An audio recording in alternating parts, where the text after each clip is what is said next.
You're tuned in to Tomfoolery.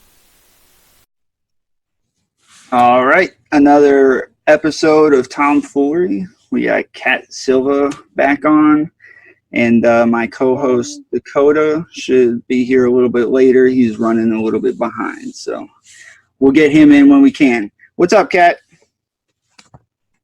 Hey, back again. You came on last Good. time. Did that go well? Did you have good reactions to that or anything? Yes, yeah. And it was nice just being able to have a conversation with somebody without like arguing, just talking about it. So that's the issue online. Like, I hate it on Facebook and Twitter and all of these other things where I don't feel like they read my tone very well. Like, they understand that we are on opposite sides of the discussion, and so they immediately feel like I'm attacking them when I personally don't feel like I'm attacking them, and they get very angry pretty quick and snap back at me. And I always think, like, man, if I could just get them on the podcast and they could hear me and like have a conversation with me, they would understand this is not how I'm coming at them. But either way, it's hard to read that, especially in text messages and stuff like that. So this is better. This is much easier. yeah, but even when you're being extremely like nice and stating those caveats, like, by the way, I'm not trying to be rude. Like, we're having a conversation. People automatically get defensive. They don't want anything they think questioned. So it sucks trying to have a conversation online. But well, you and I have done this for years, like, especially online, gone back and forth on each other just nonstop. And neither one of us ever really seemed to get offended. Like, we would just take opposite sides on an argument and go on for a couple of days until one of us didn't care. But yeah, I don't really get offended. I just kind of think getting offended is it's pointless. It kind of ends the conversation and then it takes it in a whole different light. So it would just be better if we didn't take so much offense at everything. I think, I personally, I have this conversation with people all the time, and I say, like, I think getting offended is a choice that you make. This is not like a normal emotion where, like, somebody does something and you're immediately, like, your emotions change. Like, I truly feel like you make a conscious decision on whether or not to get offended, and people who make that decision a lot really bothers me. I don't think I've ever been offended my entire life. Now, yes, I understand in the political, sphere right now, a white straight male is the last one who should get offended. But anyways, I think people try to offend me a lot as well. And I might get angry like that's what they're doing, but I'm not really offended by it. You know what I mean? Yeah, I do, because it's kind of an initial reaction when you read something, and it's kind of like either like shock or aggravation or confusion. But I think it's how you deal with it and what you do after, as opposed to just saying like, well, I'm offended. Like, you can't say what you're thinking because I'm offended by it. Yeah. And that's one of the cool things I love about podcasts. Like, nowhere in life do I ever call somebody and be like, hey, let's go ahead and schedule out a 2 to 3 hour conversation where we're just going to sit and talk. Not about anything specific. We're just going to sit and talk for 2 to 3 hours. Let's do it. Like, that never happens in life. This is the only time I ever call somebody and say, hey, let's sit and talk for 2 to 3 hours. And they're always like, about what? And I'm like, who cares about anything? Let's just do it. Sadly, because of the internet, we don't do that anymore. Yeah. We can just do it online. But yeah, it takes away from that tone. Yeah. Well, and I also, so getting back to being offended, I actually think that the right, in politics, the political right used to be the one that actually got offended all the time. And I think that it's actually more common on the other side now. Do you disagree with that? Or? I still think it's both. And it just depends what the topic is. Because if you bring up something like religion, most of the right gets offended. Like, that's an automatic. If you bring up, rights or race or anything like that, the left tends to be offended mostly by that. So I think it depends on what we're talking about. And I think right now we're really focused on race and rights for different groups of people. So it just may seem like it's all coming from the left, but I think just depending on the topic, the right's doing it too. Well, I actually think that the left is actually more political these days. I think that because of, I guess, identity politics or whatever you want to call it, the different subgroups that are on the left that, you know, are very defensive for those groups immediately now become very political to get in on the conversation and understand what it is about their lives that might be changing or isn't changing or whatever. And so I think that on the political left, that it is more likely for people to be engaged in politics than it is on the right. Because I swear, I have conversations with people all the time. I know this guy that's Mexican, but he's on the right and a Christian. And there'll be times where, yes, and we'll talk about something about, you know, the wall. And he'll be like, yeah, man, I came here legally. All those dang Mexicans bringing all the drugs and raping all our women, you know, they won't stop coming over here and doing all this stuff. And I'm like, you know, that's not true, though. Right? Like that's not accurate. Yes, I was like, that's not really true, though. And he's like, no, it is, man. I see it all the time. Like, no, you don't, though. You don't see that all the time. Like, no. That's not true. I think you have two types of people who like get something and they're genuinely happy for others who get it as well. And then you have people that get something and then they're like, no, screw anybody else getting it. And to me, that's just, I don't know if it's ignorance or if it's selfishness, but it's completely inaccurate. And that's what I'm more concerned about. What do you mean they get something? Like somebody that got to come over here legally. And then they're like, nope, screw anybody else being able to do the same. Because it's not the same for everybody and, you know, different situations. Yeah. I don't know. Yes. Look, we've had the conversation about even on the last podcast. I feel like there is a limit to how many people we can have here for things to run as successfully as it does. And agreed. I also think that, and I hate saying this because I feel like I sound like a racist one way or the other, but I do think that what our culture is like and what we want as a society does matter. And if we have people who come from a different, and I don't mean culture, I mean society, that come from a different sort of society that may not have the same values or appreciate freedom and things like that the same way that we do, that our society then starts to change, and then even our politics and our government starts to change and go into a different direction where it's not appreciated as much. And that's what I'm afraid of, specifically with as much immigration as it comes from specific places. What type of American society, like what would that entail?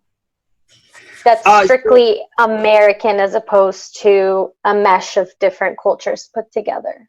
Okay, so there are places that have freedom of speech. They don't have it, though, like technically in their, you know, constitution. They don't have a constitution where it says no matter what the law wants to do, no matter what the government wants to do, no matter what the people want to do, you cannot take freedom of speech away because it is written right here in the Constitution that you can never do that.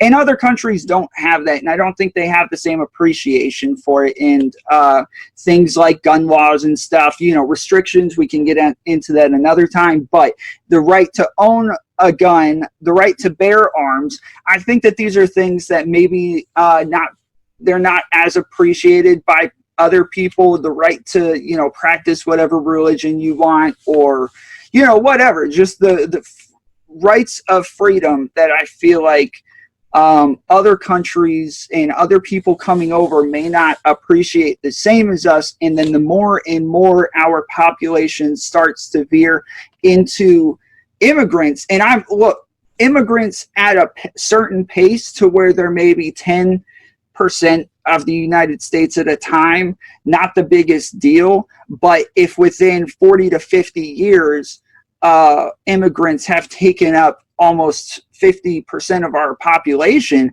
at that point, yes, I start to get fearful, and I start to think, this, for my children, for everybody else, this could possibly turn into something else. Is there not American citizens who are, I guess for another term, white, who also have issues with the Second Amendment and with freedom of speech? Yes, of course. Okay. So it's kind of a moot point if people come here and maybe don't quite appreciate the Second Amendment, because you have Americans who are split on all of those issues as is. But the good thing is that since it's in the Constitution, I mean, it would have to take an overwhelming majority of the country to be completely against that for it to be changed. Right, but that's what I'm saying, though. Okay, these are people that are not born here. They're like people who are born here. I think it makes sense that they have different politics and different things like that. But other people coming from other countries who do not even care to take the time to learn the language are not going to appreciate the society that we already have here. And if, say, all of a sudden we have a bunch of Muslims coming over from the Middle East, and they feel like, hey, we should be able to beat our wives. We should be able to do all these other things that we did in our old country. Well, as long as we get a majority, and we get more and more people over here, we're going to be able to keep changing more and more laws. And I'm not saying that's what's happening right now. I'm saying that if you look further down the line, these are possibilities when they come at such a large rate all at once. I genuinely haven't met, I've met a good bit of Muslims, but I know there's obviously like extremists, and they adapt pretty well to the culture, and they learn the language, and they understand that even though they may not necessarily agree with some stuff, that this is the law of this country, so they have to follow it. So the language part is even some to like people coming from Mexico and on the southern border is what I was talking about, specifically for not learning the language. I have met a good bit of people, but I would say probably, we'd have to look that up, the majority of them probably have learned to speak the language very well. I mean, you have to. Unless you're in like a completely, like Miami, you don't necessarily have to learn it because it's mostly, immigrants and mostly Hispanics. But well, I worked in construction for a long time. My dad ran a business as well.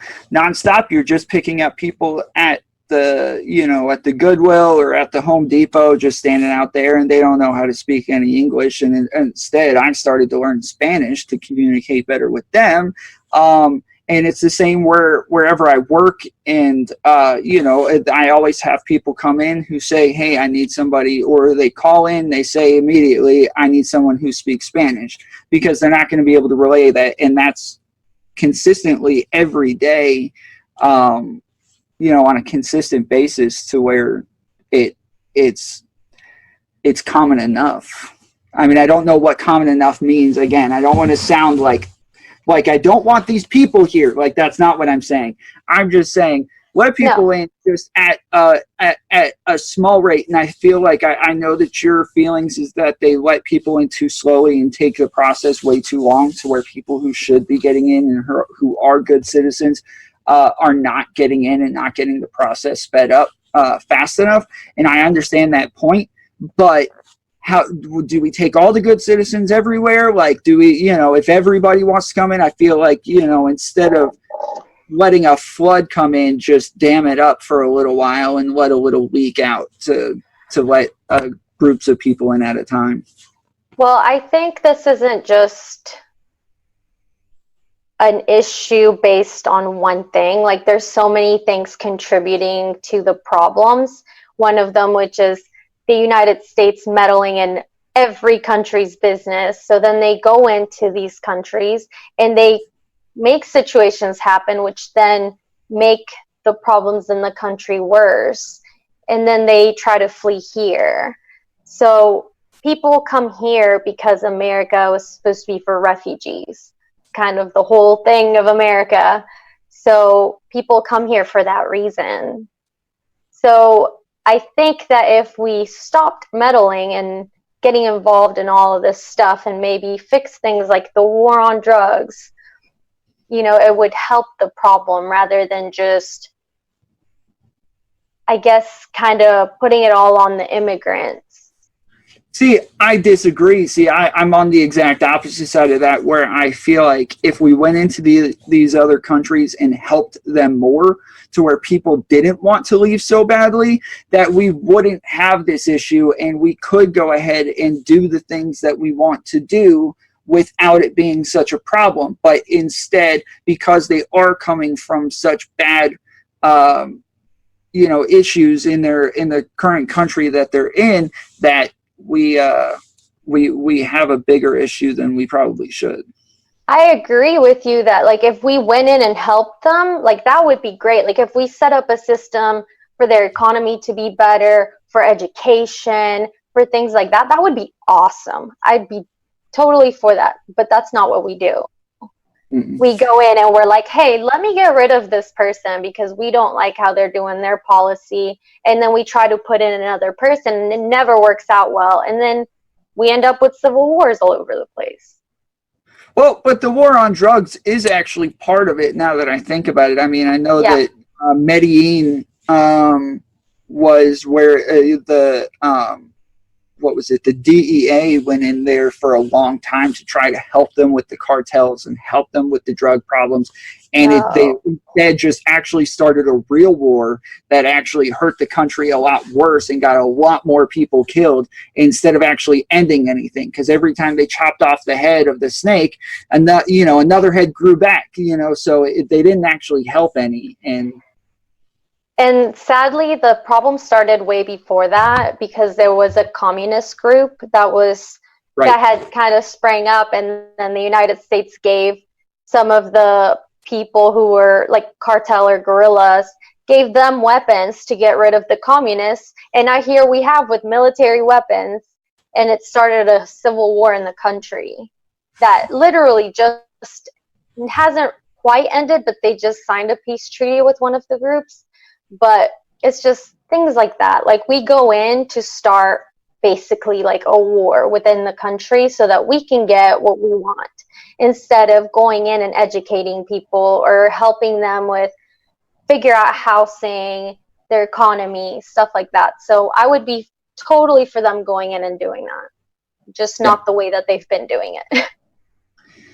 Yeah, I think if they were more helping the people who were already, on the case over there, instead of saying, hey, we're here, we're in charge now, you can fall back, we got this, hold my beer, and instead they just, said, hey, we're here to support you, you tell us what to do and we'll go do that. Then they think they're smarter, and they might be. I mean, they're very well, the intelligence agencies that we have are very well funded and do really well. They're just they're not as accustomed to the areas that they're fighting in as the people who actually live there, and should probably help them more than take over. Yeah, I total agreement. So Democrats have like 100 people running for president. Are you still on the Bernie Sanders bandwagon? So I think, I love Bernie, and I like Elizabeth Warren. I think she's great on figuring out policy. I just don't think she's like quite like strong enough to like get in there and fight if that makes sense, in the way that like somebody like Bernie Sanders would. Sure. So I know they're like, it's like Joe Biden, then Bernie, then Elizabeth Warren, and then I think Buttigieg, I believe. And I'm just shocked that Joe Biden is first. I don't know why I'm shocked, but I'm still shocked. And I think that would be the worst thing. Oh God, why? I feel like it's so weird how the left, like, or how Democrats, it's the, like, especially I'm assuming it's what the DOC or whatever, they tear people down once they don't want them anymore. Like, they will go and do their own research on this person to make sure that they don't win. And that's obviously what's going on with Joe Biden. Like, they are purposely saying, we don't want him to win. He's on our side, but we are going to tear him down to make sure that he doesn't win. Even if he might be the best chance against Trump, we're still going to make sure that that doesn't happen. I think they're kind of attacking Bernie the most, but that's because he's not an establishment Democrat. I would think that they'd want Biden some, but it's kind of moving further left now. So he's a centrist, and that's why I don't think it's going to turn out well if he wins, because look at what happened last election. Hillary is the definition of a centrist. That is literally the definition of a centrist. And I wouldn't call her a centrist. But I would say that she's not a progressive, but she is like an extreme version of whatever it is of liberals. You know, she is definitely a lot more hardcore on things, just not exactly a progressive. Yeah, I think she's a little further left, but she's pretty center. But it just hasn't turned out well with centrists, which is why I have nothing like, I think that Joe Biden's like a bad person or anything like that. I just don't think that that would be the best choice to run against Trump because of the way Trump is. And then you're going to throw in Joe Biden, who's a centrist, and then you have a good bit of the country asking for certain progressive things. And Joe Biden's basically going in and saying, like, don't worry, we're keeping everything the same, like nothing's going to change. And I think that that's problematic because people in the country want change. So I don't think that's a good idea. I mean, even Trump running as a Republican was promising a lot of change. You know, he wanted all sorts of things to change. So it's never good to be like, hey, we're just going to sit back and watch. We're not going to do anything. We're not going to try to change anything. That's never a good idea because you sound like a person with no vision. That's exactly the problem. He's just going in like, well, we're just going to go back to the way things were when we had Obama. No big deal. Or things are not going to change. We're just going to leave them as is. And that's obviously not working out right now other than for like corporate America. So it's just, I don't really see a point. Yeah, I think that they're like purposefully going after Biden on like the whole like Me Too thing with Biden. Like that's over the top. Like it really is. And I'm not saying I don't want to say that people are lying or that it doesn't matter. But most of the stuff is them just saying, he made me feel uncomfortable. He talked too closely to me, or he shook my hand for too long, or he hugged me for too long, and it was awkward. And now he's, a sexual harasser or something. And it's like, dude, get out of here. Like, it's weird. And I said this before. It is weird when Republicans are coming to the defense of Joe Biden because CNN and MSNBC are just tearing him down because he's a part of the, what do you call it? The sensitive movement, the complaint movement. They want to have something to complain about all the time. So I don't have nothing against Biden. I don't think he's like a inherently bad person or anything. And, it's the excuse that like he comes from a different time. Like, I don't know if you saw that where he like walked up behind that other lady that was running for something, and he like kissed her head and like whispered in her ear. I don't want. Oh no, have you seen it? No, I haven't seen it. Oh God. So here's my thing. That's not something that I'd be like, oh my God, like you need to go to jail or anything like that. It's just like, can you please respect my personal space? Because I don't want some random guy I've never met coming up behind me and kissing me in the head and whispering in my ear. So, but again, he is from a different era, but that's still not an excuse. Like, you have to go with the times. If women are telling you that they want their personal space respected, just respect it. Just don't do stuff like that. That's the problem, though, is it's not like people are always telling him this and he's like, you know, no, I refuse to do that. Like, no, like as soon as all these people came out, he's like, man, I didn't know that. I am so sorry. Like, I will try to learn and change this. But tell me if you can change my mind on this. Maybe I'm wrong. But from my own thought process, real quick, I feel like even with the people who come out of nowhere and are like, hey, this guy raped me 40 years ago, and now at the biggest moment of his life, I'm now going to choose to say something when I chose not to say something this whole time. I feel like you're hurting yourself and everybody else around you, and that person, true or not, you're hurting everybody more just by coming out this late. Like, and I feel like it's almost better to just stay quiet, even if it is just a hand on the side or something worse. I don't want to sound like I'm taking the side of somebody who's a rapist or something like that, but I just feel like you don't do yourself any justice either if you come out and wait this long.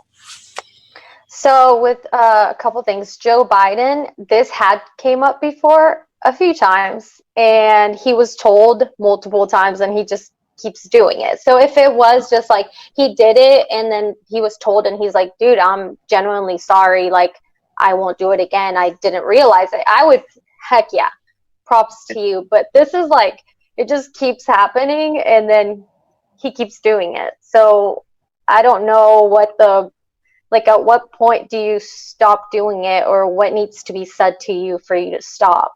I didn't know. Yeah, it was minor, but it was like said multiple times before. But and then with the rape thing, women don't want to report a rape for lots of reasons. I mean, it's, you don't want to be dragged through the system. It's already bad enough that it happened. You don't want to be put through that. So women just don't, a lot of times don't come out and say it. And then a lot of times they wait. And then this is just like, if this for me and then the person then was like running to be president, I'd have to speak up. Because you waited all this time and it's like, okay, cool. But now he's like going to be in a position of power. And you don't want to let that go to where now he has the power and you don't know what he could potentially do. And that's why a lot of women then speak out during stuff like that.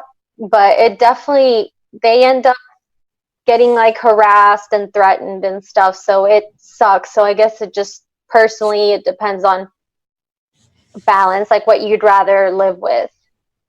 Yeah, I understand all of that, and I don't disagree with any of it. I really do feel like they're hurting themselves worse at that point. And I'm sure it's going to be super hard if you know, this guy raped you and every day you turn on the TV and there he is talking about his new policy because he's running the whole freaking world now. So like that would suck.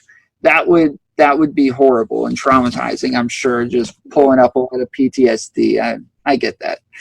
But yeah, still, and I'm not saying just a blanket statement, don't do it across the board. I'm just saying my own personal feelings, somebody from the outside who doesn't have this happen to them, who has never been raped or anything, it just seems smarter to, if you've been holding on to it for 50 years and didn't want to come out about it before, maybe for your own sake and for the people around you, just continue to not come out about it, because you're probably going to hurt yourself worse in the end.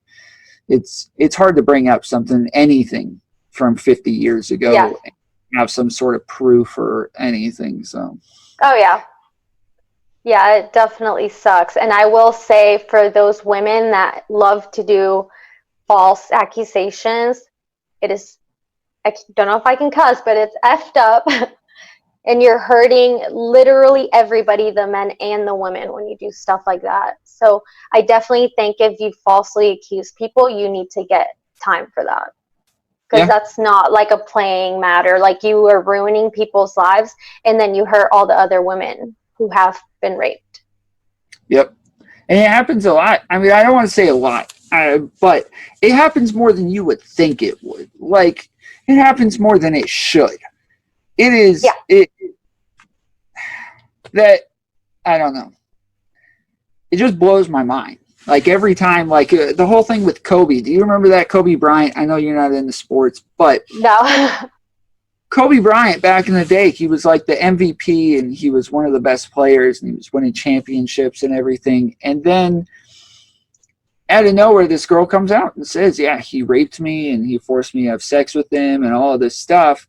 And he was getting ready to get kicked out of the NBA. I mean, he was about ready to get kicked out of the world. Like, they were ready to just put this dude on a rocket ship and send him to another planet. But then it turned out she had 7 other types of male semen inside of her on the same day.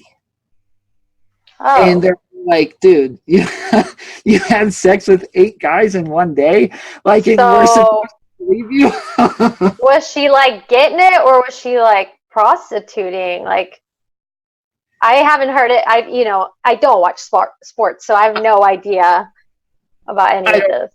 I don't remember. I just know that it came out that it was almost for sure that she was lying, but she did have sex with him. He was married. Like, the next day, they have a press conference, him and his wife, they're sitting next to each other and they look all sad. And she's got this new diamond ring that looks like this, just sitting on her finger.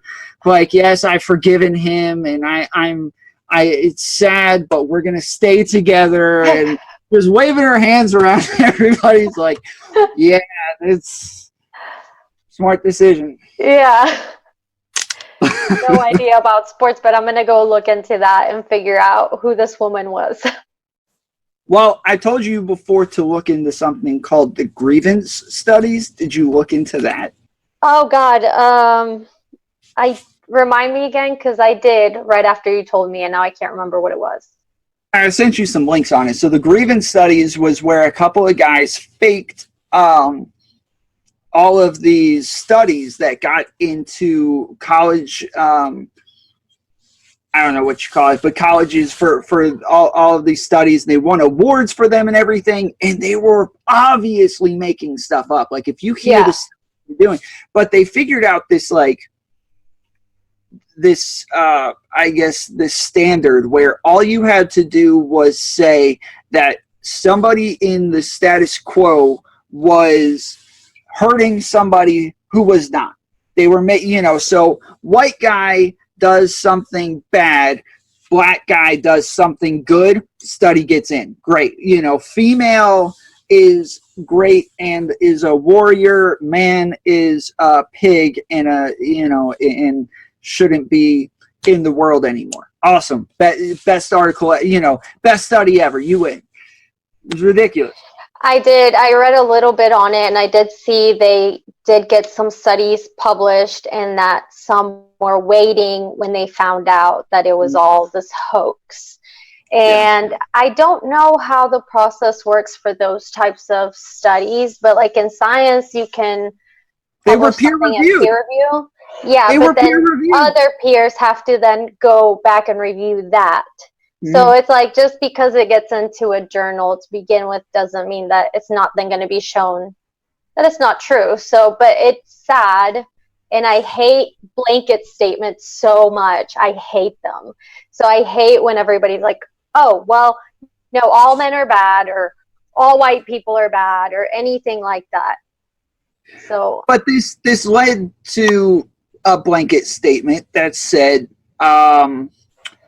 feminist theory is bad, or gender studies, you know, are bad, or, you know, pretty much across the board. And it's mostly grievance. That's why they call it the grievance studies, is because if you have some sort of grievance, if you feel like you are being persecuted on the left, they will make studies about it to prove it.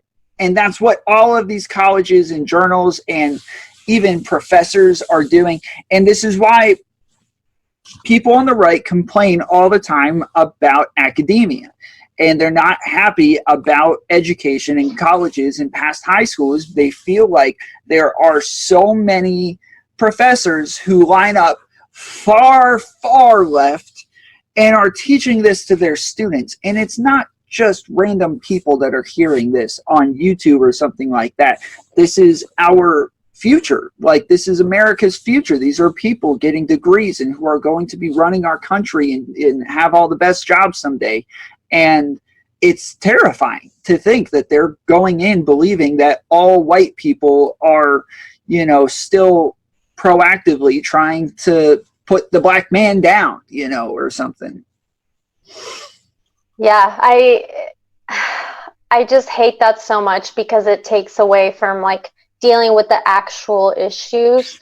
Not that it's like white people creating a system to hurt blacks, rather the corporations found this way to make money, and it's sadly it's affecting certain people disproportionately. And it has nothing to do with like, oh, it's all the white people doing it to blacks or anything like that. So it just sucks because it takes away from the focus of the actual issues. Well, I mean, does Bernie Sanders even understand any of the actual issues outside of the top 1%? Like, he's always, they're like, all right, so in Afghanistan, we have a lot of troops over there and they've got this problem. What do you want to do about it, Bernie? He's like, well, if the top 1% wasn't always trying to steal all the money from the poor, the rich get richer and the poor get poorer. And it's just always... So I will say, like I said, Elizabeth Warren has better policy positions. Bernie's put forth some of them. But yeah, go watch some more stuff that he said. He gets into a lot of it. But I think he focuses on that because progressives, it's like weird to say you're like far left, because I don't necessarily agree with a lot of stuff like extremist leftists as far as like SJWs and stuff like that. I disagree with a lot of it. So I don't even know that I'm like far left. That's why I call myself like a progressive, because it's something completely different. But they call themselves progressives as well. People are starting to have issues with progressives specifically because these are the loudest voices of the progressives. So I think a lot of people are just calling themselves progressives now. Like, somebody who was making comments about Pelosi being a progressive, and she is absolutely not a progressive. So I'm not really sure about that type of stuff, because that's not even on the platform. But so the main focus is the fact that our politicians can basically take legal bribes from corporations. We as a nation decided, well, the Supreme Court decided that a corporation can give donations to politicians, that is speech. Freedom of speech, yeah. Yeah, so now you have a problem in America where you can basically take legal bribes from corporations. So you have all these politicians on the left and the right, you know, taking thousands of dollars from all these corporations, and then they go to vote for things, for policy, and it ends up magically being better for the corporation and affecting the actual people in just terrible ways. So their main focus is getting money out of politics, so that, you know, our politicians can vote for stuff that we want as a nation, as people, not what's going to benefit and make the corporations more money. And I think that's why Bernie focuses more on that. So where does Kamala Harris then line up on this side? Because to me, that chick is just a total hack. But I'm wondering, like, does she actually fall into any of the left categories, or is she trying to cover all the bases? So this group started a pledge for the candidates to sign on to, saying that they won't take corporate money. And some of them have signed it. And I believe she still hasn't, even though she said she wouldn't. So I'm not really sure what to make of her, to be honest. It's like she's got certain policies that are like, okay, I can get with that. And then other ones that are kind of iffy. So she does like the idea of prisoners getting to vote. So, but what my question was more so about, like, does she fall into your, because I understand that you feel like there are select issues that progressives are worried about, and if you're not kind of worried about those issues, then you're not necessarily a progressive. Mm-hmm. I think that conservatism has a little bit more of a broader term than what the issues are, and more just like a specific stance and belief to go from there outwards and branch that into everything else. But where does Kamala Harris fall into? Is she a progressive? Is she one of the Hillary Clintons? Where is she? She's not a centrist. She's pretty far left, but it's not like far enough as to where I would personally say she'd fall under being a progressive. She's kind of wavered on the Medicare for all, which is a big thing, but she's for the Green New Deal. So it's just kind of like certain issues are like, okay, she might be, and then others, it's like, who knows? So I really honestly don't know yet what to make of her. Yeah. The Green New Deal it's rough. Like, I understand that there are good things in there. There's also insane things that started out in there that they are slowly like rolling back and taking out. And I don't know. Like, I understand that with the issues that we have, for, according to what are the issues for climate change, that in order to actually stop it within a reasonable amount of time, that's all the stuff that we would just have to get rid of across the board. Just completely stop all of this stuff, get rid of it, no more, right away. And it just seems impossible. Like, it really does. And some people said, I forget who it was, man. I want to say it was Buttigieg, who said, yes, the Green New Deal is insane and impossible. Isn't that the point? And it's like, I don't understand. I don't understand. No, so it wasn't anything to be made into law. It was just to kind of be like, okay, yeah, we're going to kind of sign on to doing things like this to achieve a goal. But it was spread out. They voted on it. Yeah, because Mitch McConnell is Mitch McConnell, and he wanted to put a vote on it. But it was a non-binding resolution. She specifically said, if I remember correctly, that it was too early to vote on it. Not that it wasn't supposed to be voted on at all, that it just wasn't supposed to be voted on yet. I don't know, but it's a non-binding resolution, so it's kind of like yeah, you vote on it, but it's not to make it a law. It's just kind of to like sign on and be like, okay, yeah, we're gonna try and do this and achieve these goals. But Mitch McConnell pushed it. In a what? Like an accord or something, like where you just say, like a pledge.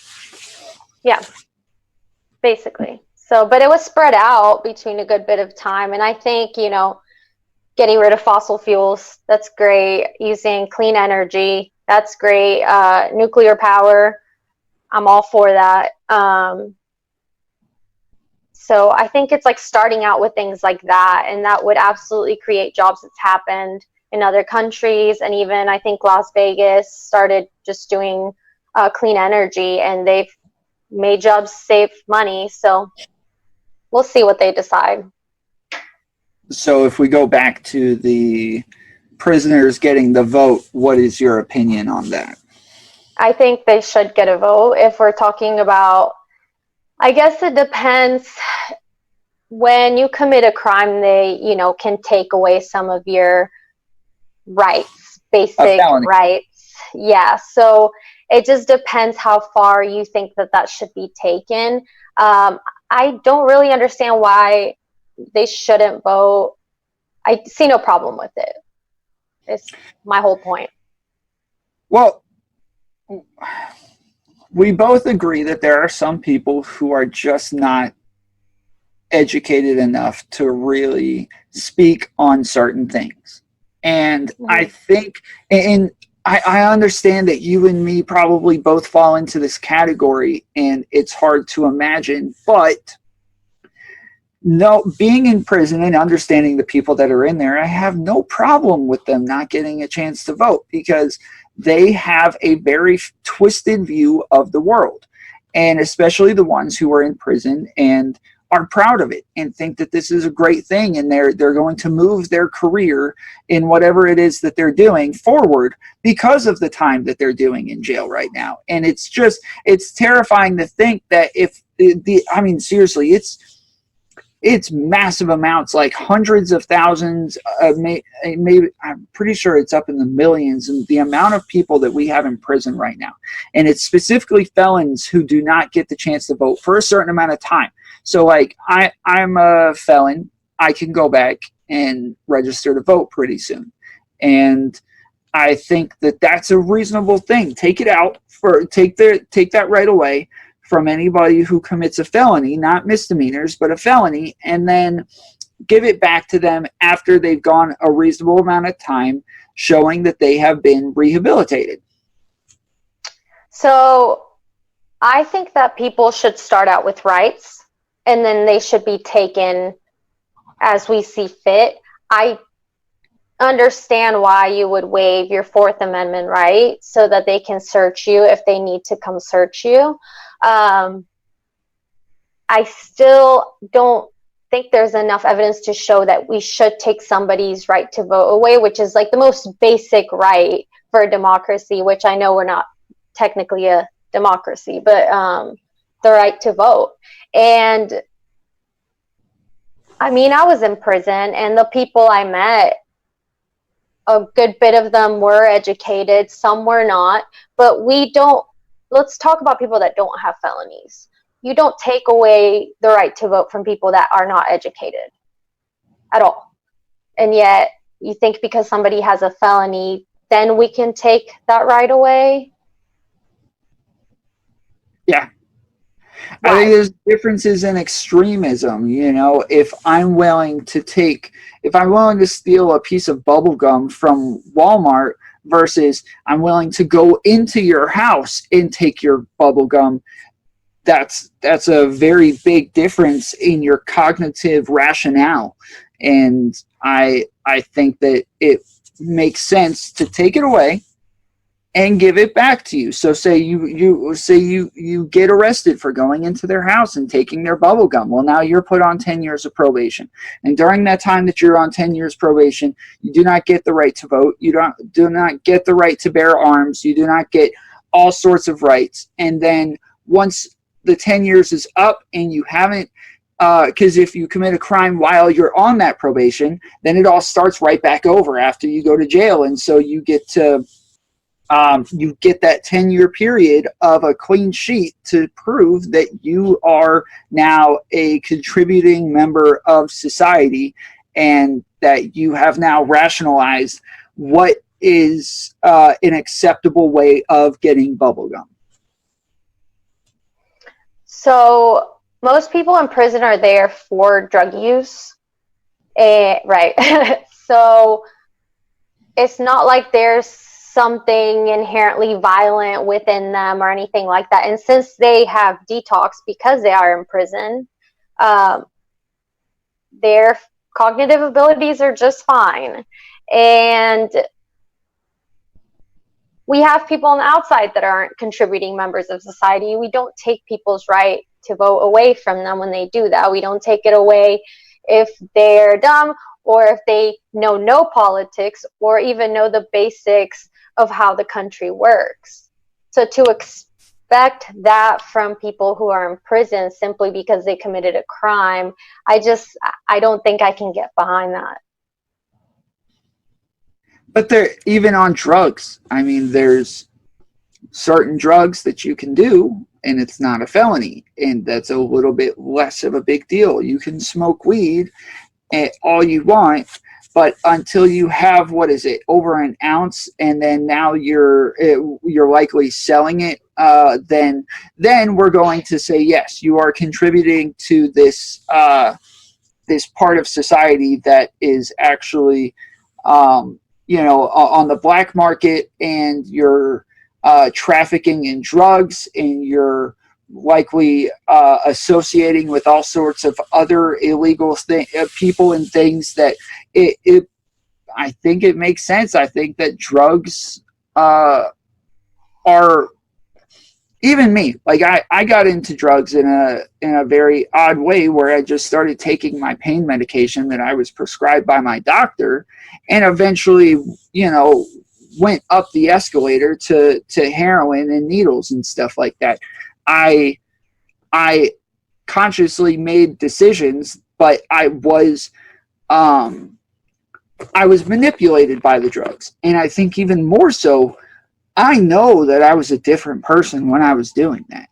I know that I was not all there, and I was not all together, and that I was not somebody who should be making or helping make decisions for other people in America. Because, if all of a sudden they say, hey, we have a vote today on whether or not you can shoot somebody in the head randomly, all of these gangsters in all the prisons are going to be like, hey, all y'all, they're running the prisons, right? And they can now blackmail and manipulate everybody inside there to make sure that they vote the right way. Obviously, it's not a democracy like that. I'm just saying there are issues that that are inside of prison, especially, that can be manipulated by the people who are running the prison. So whether it's the guards, whether it's the gangsters, whether it's the higher ups, I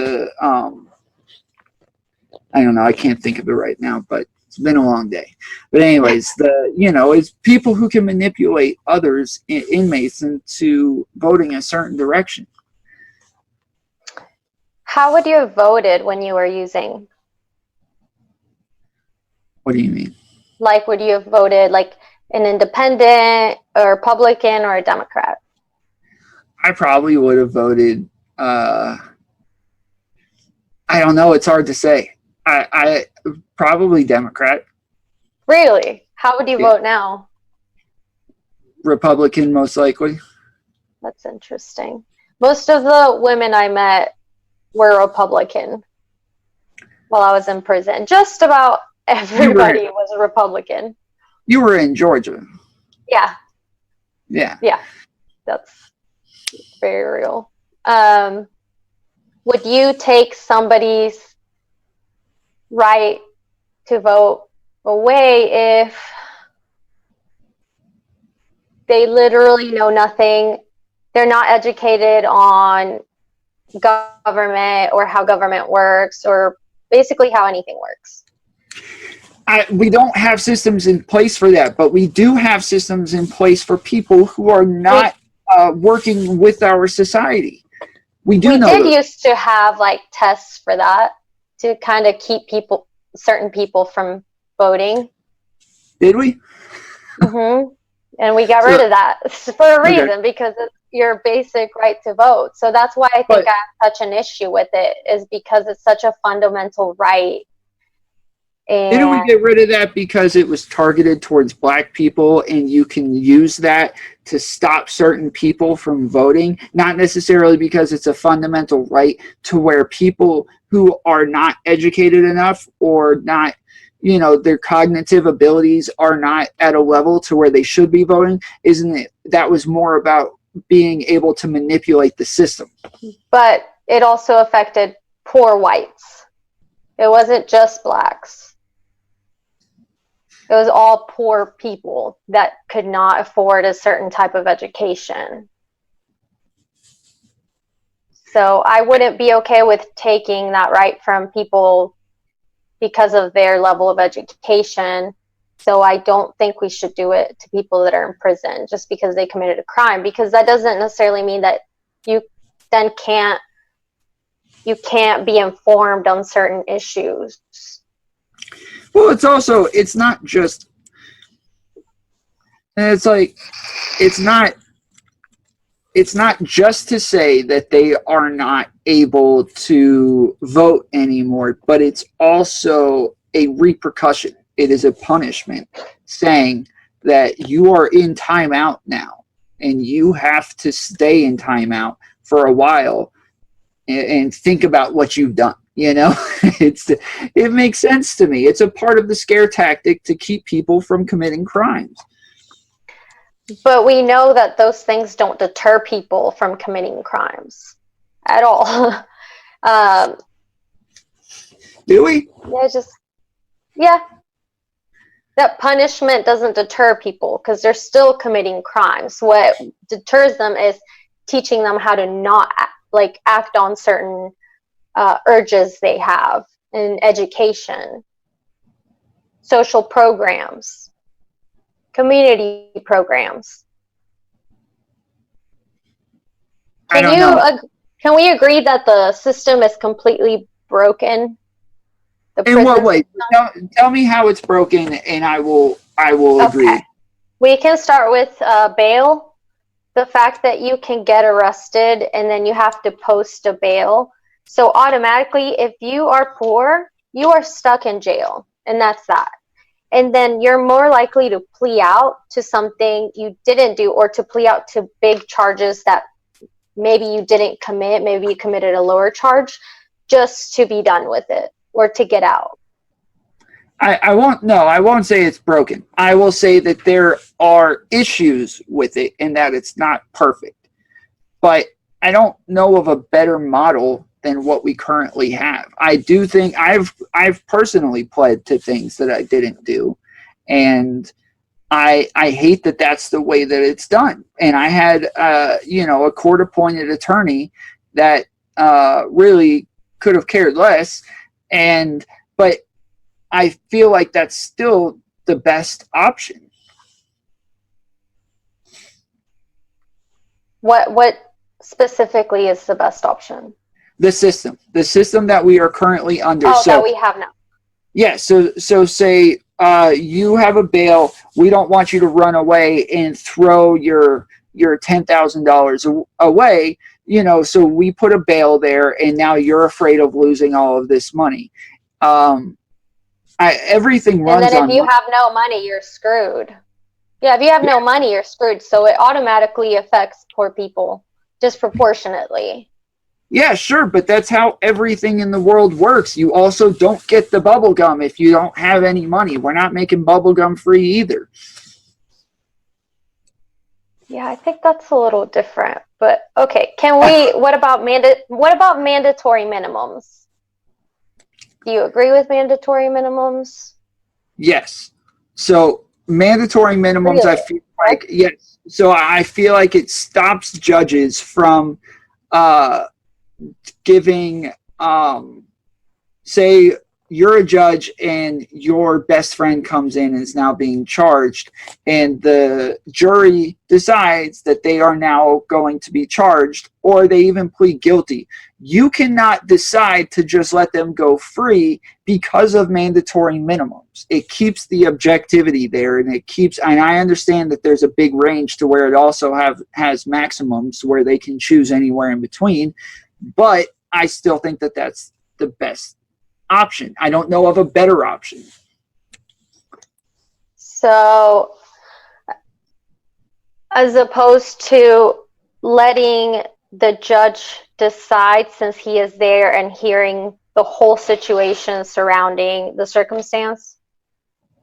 No, but they do They do, though, and that's how they end up on one end or the other end of the spectrum from minimum to maximum. But if it's more based on race or something like that, they don't have that much of an option. They have to fit somewhere in that box. Yeah, they usually never go with the maximum. But let's say, like my case, I'll go ahead and put that out there. I had a trafficking charge and sales. I was gonna plead to the sales, but not to the trafficking. But my lawyer was like, "Oh my God, if you lose, like you're gonna get way more time." So Yes. we decided to go in front of the judge and see what he could do. And we tried working with the DA, but there's a mandatory minimum. So it is what it is. It doesn't matter what the situation is, you're going for that minimum of time. So the judge heard everything, all the circumstances, testimony from people. And he was like, I don't want to send you to prison. I don't think that that would be productive for anybody. But I have to. My hands are tied because there's a law with a mandatory minimum. So my thing is, like, the judge can hear the circumstances of the case and see, there may be extenuating circumstances that were going on, but it doesn't matter because there's a mandatory minimum. So they have to give you at least 5 or at least 10 or at least 15, no matter what it is. So isn't that something that would play out more so in front of a jury, though, and they feel like your extenuating circumstances means that you should not be charged guilty with the matter? And I understand that you're saying that your lawyer said that you shouldn't do that, but I'm saying there is a part of the system that is there for something like that. Yeah, but they can see a case and say, okay, you're guilty, and then may think, but you don't really deserve this much time because of the circumstances. Or they may look at the case and be like, holy shit, like, no, you need to get a good bit of time for that because of the circumstances.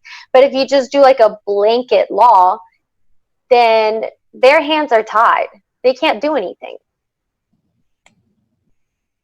Yeah, I still think that judges are going to be impartial, and they're going to do things that are wrong, especially,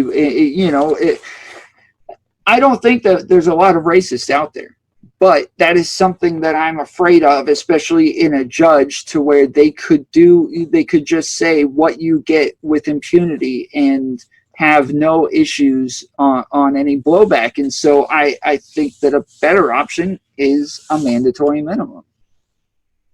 Well, if they're racist, they're going to give you a good bit of time because of your skin color. So a mandatory minimum is not going to really matter. It's affecting those people with extenuating circumstances. Right. So I think a better thing is to change the minimums and maximums to fit everything, to where everybody should end up in the middle more often than not. But instead, everybody ends up closer to the minimum on most cases. And I think that means that the minimum is too high and the maximum is too high. And instead of being here, they need to go to here. Yeah, I agree. But I wouldn't say the system's broken. So, do you agree with private prisons? Do you think that's a good idea? Okay. No, I was in a private prison. Okay. Yeah. So you've seen what it is and the profit motive. And I think that that's the main issue, is the profit motive, because even if a jail or a prison is like it's a state ran facility or it's a county one, you still have all the corporations that work with it. There is no reason why for you to have a phone call, you should have to pay $14.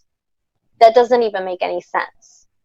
And it's the same way with, commissary, even with the food. I mean, it's ridiculous. Everything's like 5 times or even 10 times more than the price that it would be at a store. So I think there's just such a big profit motive there. And that's one of my biggest problems with it. Yeah, I understand that it ends up costing the government less in a lot of cases, and it's a lot less that they have to worry about. But yeah, I don't like private prisons overall because they are corrupt and they have a lot of issues. And like they really like to extend people for the smallest things just so that they can keep them there longer and keep all of their bunks filled. And Yeah. I was one of those people. So yeah, I don't Yeah. like private prisons. But again, to say that the system is broken, no.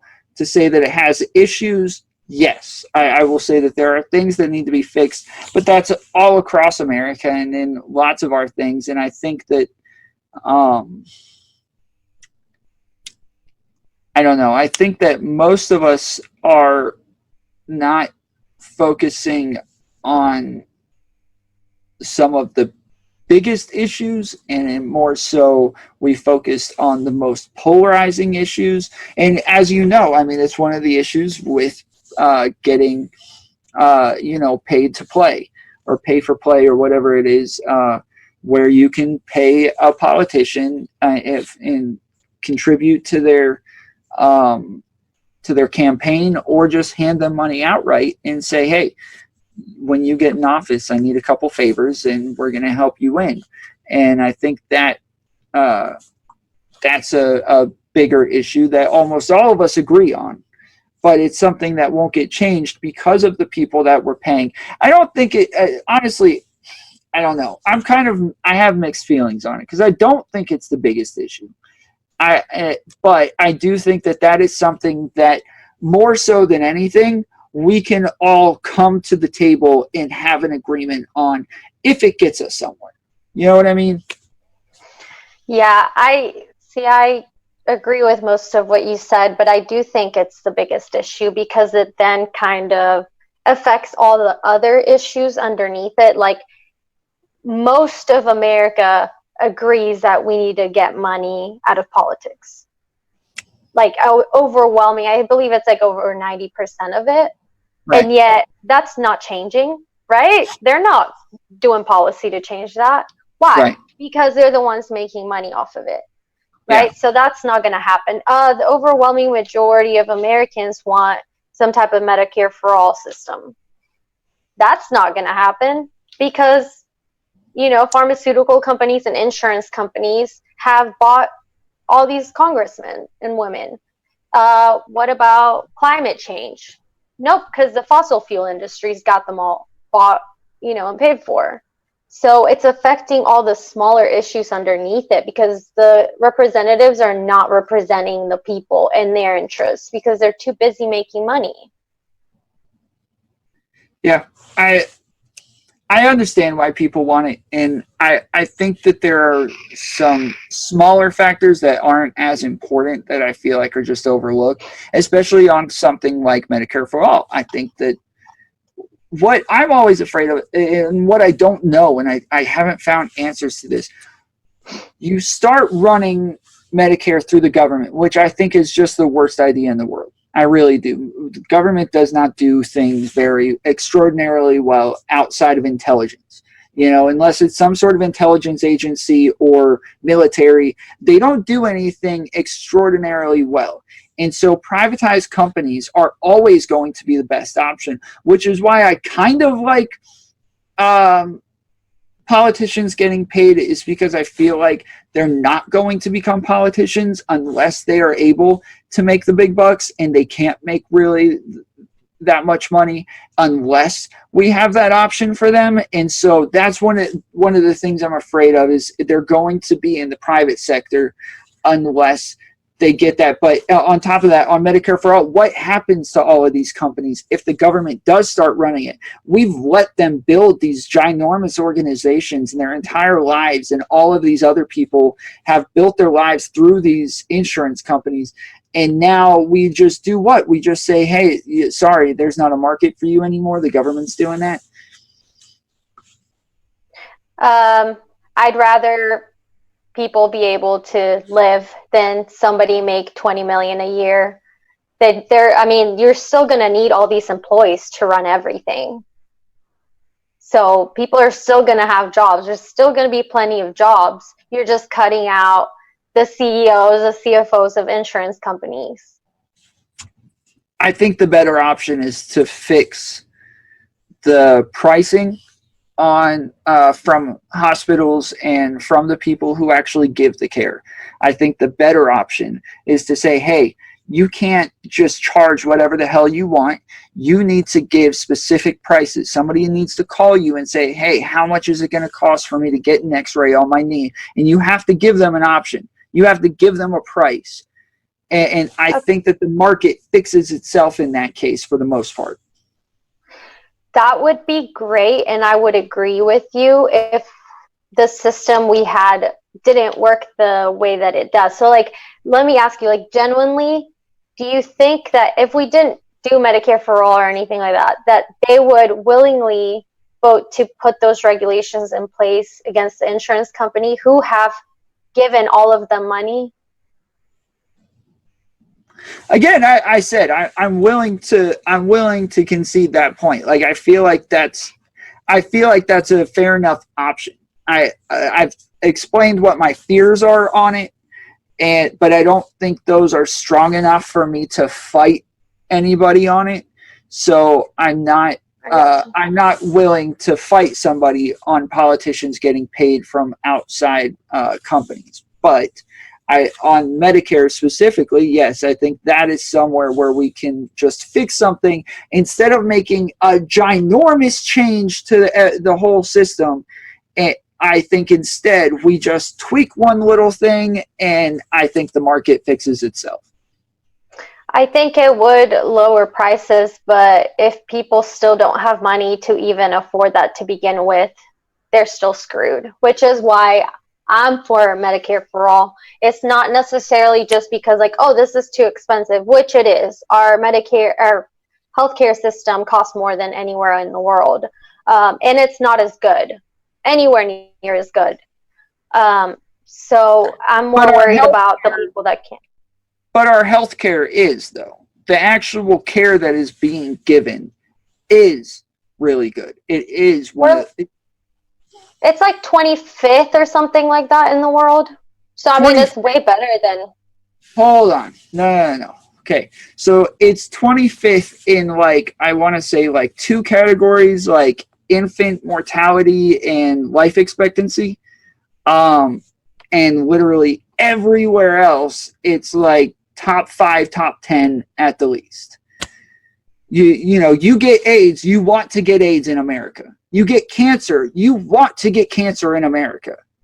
That you want this, the biggest problems that we have, America is the one that fixes those things. They're the ones with the money for the innovation to come up with the new technology and the new medicines that are revolutionary. Everywhere else that has the Medicare for all and government aid and things like that, they're not doing that because they don't have the money for the research. I was just gonna say something and now I forgot. Those statistics cover a bunch of different things, and we are better as far as the timing and how fast you get in. When Especially you're talking about anybody getting it from the government. Yeah, when you're talking about the latest cancer treatments or the best surgery, would you say that it's going to be pretty expensive? Yes. How many people are going to be able to afford that to begin with, to get that type of care, of specialized care? A small amount, the people who can afford it. And that's the problem. It doesn't really... What good is it if like a few people here and there can get this awesome care, but then down here everybody else is screwed because you can't afford it? So that's why I'm more worried about society as a whole and everybody getting the health care they need, as opposed to like, okay, we have some really good treatments for this and that only certain people can afford. Okay. You know what? Let's pause this for a second. All right, so we went through a bunch of different studies, or I guess graphs of what we could look at The first one we went to said U.S. was ranked at like 11th overall healthcare, but then had them ranked at 36 somewhere else. I'm just more confused, but I still think in my head, for the most part, having people compete straight, broadly in money is what gets you the best type of service and normally the lowest cost of service. So again, I think that if they just give you specific prices, that the cost does go down, and that if this hospital has to compete versus that hospital, then they're going to lower their prices and the market kind of fixes itself. I can, and I can see that and I can agree with that. And my only problem with that is that other people who need care and can't afford it still wouldn't get it. So I agree with what you're saying. Like if they set certain regulations, it would bring prices down for everything. But, as I said, other people who don't have the money still wouldn't get the care that they need to survive. Okay, so we take that and we say, all right, so those people aren't going to get it. So now we go ahead and go to Medicare for all or Medicaid for all, and then maybe if we're already ranked lower on the countries, we likely get ranked even lower now because government is not the best at paying the best people. So if the smartest guy in my class right now probably wants to be a doctor or a lawyer or something like that, but as soon as we say, hey, you're not going to get paid as much because the government's going to start running this stuff, now he doesn't want to be a doctor anymore. Now somebody dumb like me ends up being a doctor. So I don't know if you noticed on the charts all the countries that were the top countries for healthcare have universal healthcare systems in place. Again, we don't know what their system is for ranking this. I feel like the cost is a part of it, which I would imagine if you take cost out of it, it's going to change dramatically. Well, I'll say we'll just have to revisit this one, and we'll look up like specific statistics dealing with specific issues and see if it's just cost or how exactly they're being ranked. I just know it's like an overall ranking. Yeah, we have other stuff we could talk about. I know that my last podcast with Todd Church, I did not answer a lot of the questions that you had about it because I thought it would be better to do it on here. So you had some issues, especially I believe with the part where he's going through Bible verses and things like that. Do you want to present your... Oh yeah, let's totally do this. So he brought up slavery, and that's one of my biggest issues with the Bible is all the slavery laws. So I mean, I don't know. I know you disagreed with him or you were looking them up as you went. Mm-hmm. And the one that we didn't look up was the slavery one. That's the one that when I went back and watched it, I realized he went off on like a list of Bible verses, and that one just ended up being skipped. It was not on purpose. I would love to address that one. At the time, I didn't know which Bible verse he was talking about or what the context was, and so if we had gone into that one, I would have loved to address it. But continue. So I believe it's Exodus 21, and it talks about how you can enslave people. The punishment if you beat them and they die within a couple days. Then you have the verses talking about how you can enslave foreigners for life. Like the Hebrews around you can enslave for only a certain amount of time. So it'd be like indentured servitude. But the foreigners you can enslave forever. They're your property, and you can treat them as your property. If they have kids, like they're your property as well. So I just take issue with the whole slavery thing, and it's just surprising to me that most people haven't heard about that. Okay.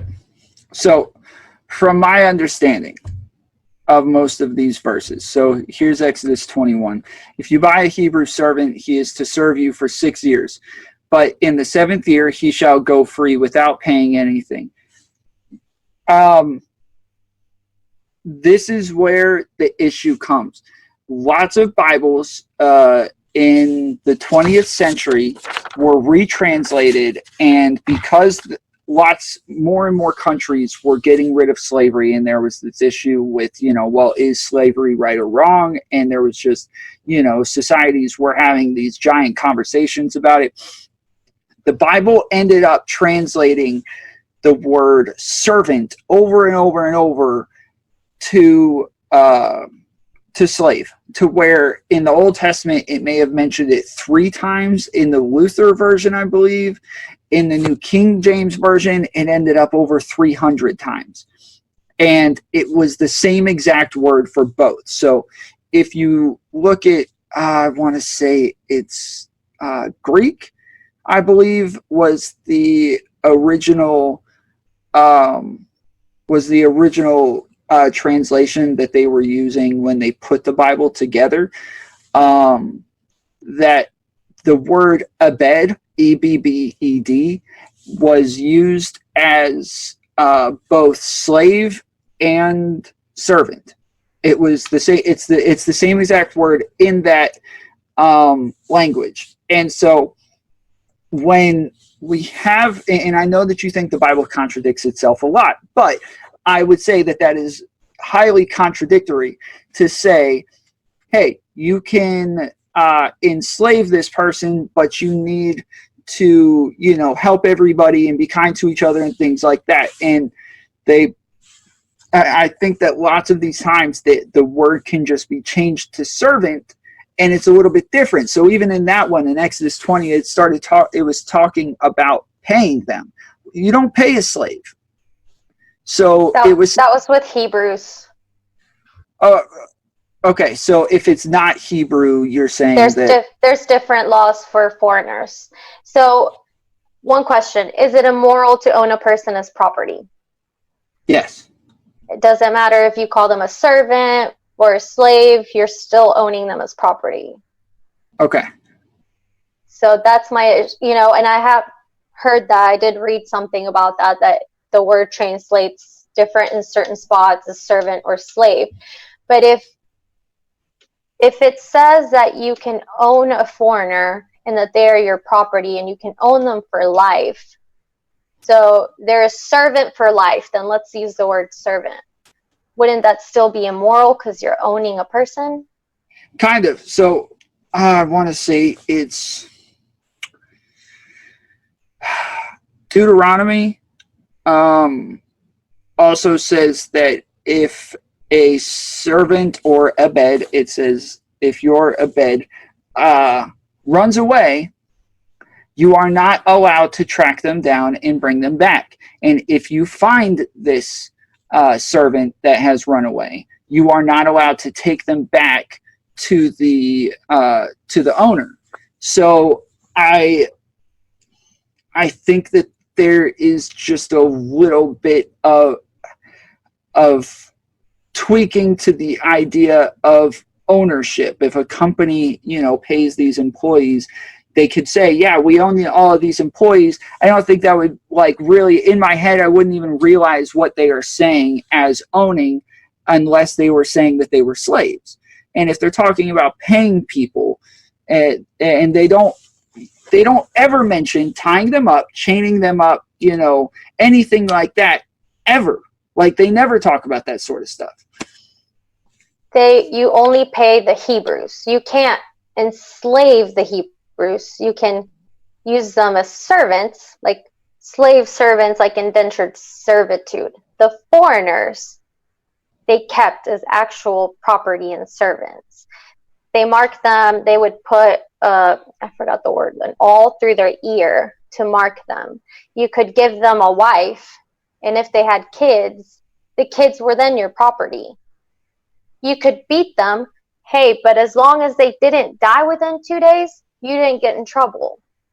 I know that the Bible, where is this verse? Because I know of verses that say specifically that you cannot lay a hand or harm any of your servants, or even when it's translated to slaves, it says the same thing.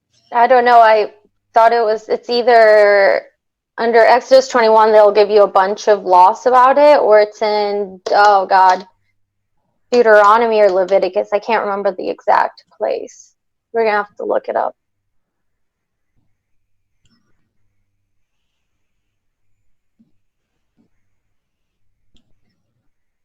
Because okay, so it says anyone who strikes a person, and this is in Exodus. It says anyone who strikes a person with a fatal blow is to be put to death. However, if it is not done intentionally, God lets it happen. They are to flee to a place I will designate. But if anyone schemes and kills somebody deliberately, that person is to be taken from my altar and put to death. No, that's just regular laws to other people, but not the slave laws. Okay.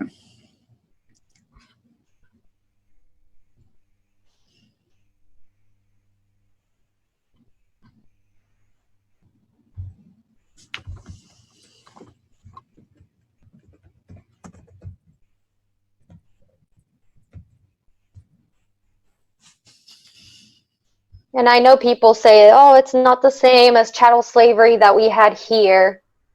I'm not saying it is in any way, shape, or form. What I'm saying is that it's immoral to own another person as property. I get it. And again, I think that owning a person is not, I don't know. I think that across the board, and I know that this is your issue with the Bible as well in other parts, and it's lots of Christians still have the same issue, is the word or translation that is being used to where we can be so confused to where we don't even have a clue what it's trying to say and what they're talking about at all. And we talked about this once before recently where if you want to be a Baptist pastor or something like that, you have to go to seminary first and learn all of these different languages so that you can translate it into a more modern way of speaking. And you know, I know we got to run pretty soon. Did you have the verse or anything that I can pull up? No, I don't remember what it was. Okay, well, we'll write it down. Just look up beating a slave real quick in the Bible. It should pull up the verse. Yeah, I have, does the Bible support slavery and slavery in the Bible? And I guess I need to add in a verse. Then you have in the New Testament, slaves obey your earthly masters. Like, I just don't, even if it's servant, doesn't make sense to me. Okay. Let's see. Yeah, this is back to Exodus 21.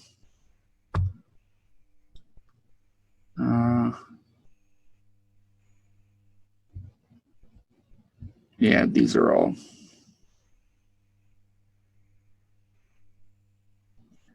These are all just commentary on the Bible instead of the